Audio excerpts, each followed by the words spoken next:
Sore-sore ndelok wong gawe papan pinian nang tengah sawah. Iki ceritane aku sore-sore bar adus keramas seweker yo adem sih, tapi rada wis adem mergo wis rada sore.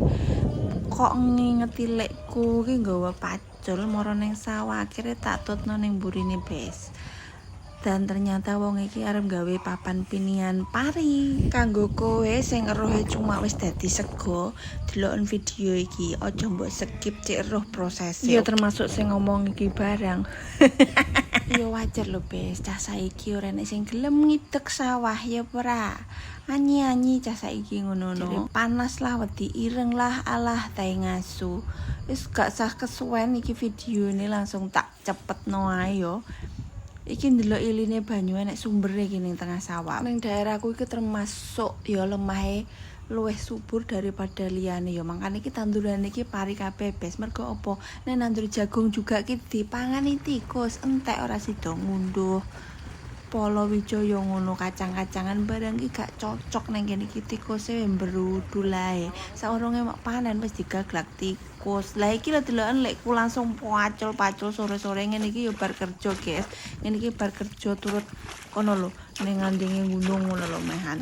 Iki lagi mulai langsung nyandak gawean.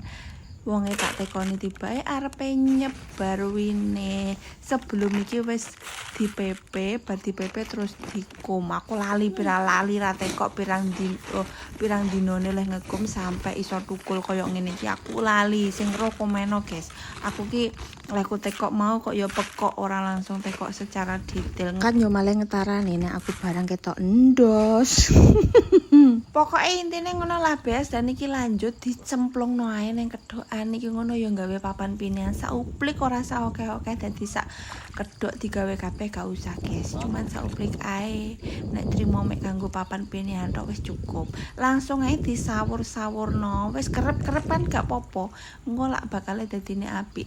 Tirik-tirik ngono lho, guys. Butuh waktu 20 hari biar dia itu tumbuh sampai iso ditandur, guys, sampai iso didaut dan ditandur.